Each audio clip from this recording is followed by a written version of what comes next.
दोस्तों इस वीडियो में हम लोग रिस्क के बारे में बात करेंगे। आखिर रिस्क लेना हमारे जीवन में क्यों आवश्यक है।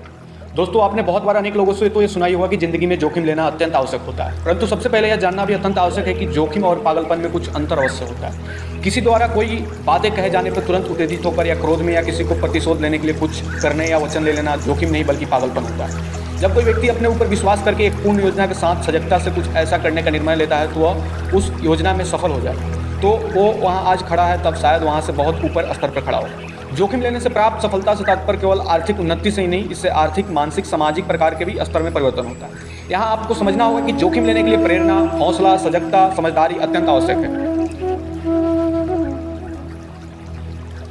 अगर इसकी हम व्यक्तिगत विकास में सहायक की बात करें तो ये अनेक व्यक्तियों पर किए गए अनुसंधानों में भी सिद्ध हुआ है कि जिस व्यक्ति ने अपनी जिंदगी में जितने अधिक कष्ट झेले उस व्यक्ति का उतना ही उत्तम व्यक्तित्व निर्माण हुआ है। आमतौर पर यही कहा जाता है कि सोना बनने के लिए तपना पड़ता है और सूर्य की तरह चमकने से पहले सूर्य की तरह जलना पड़ता है। नई संभावनाएं की खोज के लिए कहा जाता है कि यदि हमारे जीवन में कोई कठिनाई नहीं आ रही है तो शायद हम गलत रास्ते पर, क्योंकि शायद हम अपने लिए नई संभावनाओं की खोज नहीं कर पा रहे हैं। रिस्क लेने से यह फायदा भी होता है कि हम नई संभावनाओं की खोज करते हैं। जीवन में अत्यंत आवश्यक है कि नई संभावनाओं की खोज की जाए, क्योंकि प्रकृति ने हमें ज़्यादा से ज़्यादा अपनी चेतना का विकास करने के लिए बनाया है और वो तभी होगा जब हम जीवन में रिस्क लेना सीखेंगे। प्रतिभा का सही उपयोग और प्रयोग करना भी काफ़ी उचित और काफ़ी इंपॉर्टेंट बनता है। यदि किसी व्यक्ति में टैलेंट या प्रतिभा है परंतु वह उसके अनुरूप कार्य नहीं कर रहा, कहे कि एक्शन नहीं ले रहा है, तो वह उस प्रतिभा का कोई लाभ नहीं है। एक बार प्रयत्नशील व्यक्ति जिसके पास ज़्यादा टैलेंट नहीं हो, एक बार निष्क्रिय प्रतिभाशाली व्यक्ति से कहीं ज़्यादा अच्छा, क्योंकि कभी कभी मेहनत टैलेंट को मात दे देती है। इसलिए अपनी प्रतिभा का उचित प्रयोग करने के लिए रिस्क लेते रहें। अपने स्तर पर मालूम करना पड़ता है कि बहुत बार हम इस गलतफहमी में रहते हैं कि हमें बहुत मालूम है या हम बहुत कुछ कर सकते हैं, और यदि हम कुछ नहीं कर होते तो सिर्फ अपने कंफर्ट जोन में ही जीवन व्यतीत कर रहे होते हैं। यह गलतफहमी हमें लंबे समय तक लेकर चल रहे होते हैं। इसलिए जब हम रिस्क लेते हैं तो नई फील्ड में कार्य करने के लिए उतरते हैं तो हमारी ये गलतफहमी दूर हो जाती है, जिससे हम सही में ज्ञान और अनुभव अर्जित करने में समय लगाते हैं। जीवन में अनुभव में वृद्धि होनी चाहिए। व्यक्ति जीवन में अनेक परिस्थितियों में होकर गुजरता है और उन अच्छी बुरी परिस्थितियों में व्यक्ति को किसी सफलता मिलती है तो किसी को असफलता, परंतु प्रत्येक बार उसके व्यक्तित्व में ऐसे तत्व और से सम्मिलित हो जाता है जो उसके लिए जीवन में किसी न किसी मोड पर सहायता जरूर करता है। वो होता है अनुभव।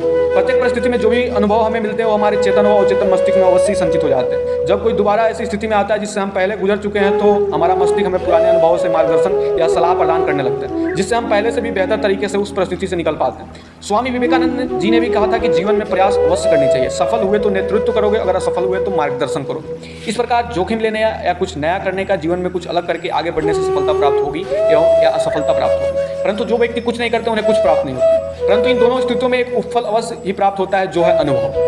बहुमुखी विकास की संभावनाएं की अगर बात की जाए, जब आप बार बार रिस्क लेते हो तो हमारे जीवन में कुछ ज्ञान और अनुभव शामिल होते हैं, जिससे हमारा जीवन केवल एक दिशा में चलकर बोरियत भरा नहीं होता।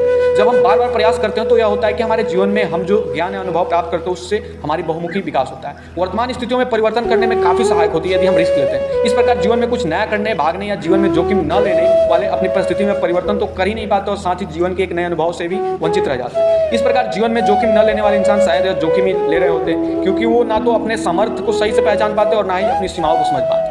जब व्यक्ति बार बार प्रयास करता है और अगर वो असफल भी हो रहा है तब भी वो बार बार अपने व्यक्तित्व में मौजूद एक कमी से दूर कर रहा होता है। जिस प्रकार मूर्तिकार धीरे धीरे परंतु लगातार आवश्यक मिट्टी हटाता जाता है और अंत में एक सुंदर मूर्ति बन के सामने प्रस्तुत होती है, उसी प्रकार व्यक्ति जोखिम रूपी औजारों से अपने व्यक्तित्व में कमजोरियों को अलग करता है और अंत में यह देखोगे कि पहले वाले व्यक्तित्व और बाद वाले व्यक्तित्व में अनेक परिवर्तन होते हैं। परंतु जोखिम न लेने वाले व्यक्ति जीवन में कुछ ना बड़ा ना ही कर पाते हैं, साथ ही व्यक्तित्व निर्माण की संभावना को भी अंत कर देते हैं। जो जिंदगी में जोखिम नहीं ले रहे हैं शायद जिंदगी में सबसे बड़ा जोखिम वही ले रहे हैं। इसका तात्पर्य यह है कि जो व्यक्ति जीवन में जोखिम या रिस्क ले रहे हैं शायद वो जीवन में कुछ बड़ा करने से चूक जाए। हो सकता है कि उनके अंदर कोई ऐसी प्रतिभा छुपी बैठी हो जो थोड़े से प्रयास अभ्यास से बाहर आ सकती है, परंतु केवल वो इसी वजह से बाहर आने से रह जाए कि अपने जीवन में कभी भी इस स्थिति में आगे बढ़कर कुछ करने की सोची ही नहीं, कही ही नहीं। आपने अपने लकीर बड़ी करने का कभी प्रयास ही नहीं किया।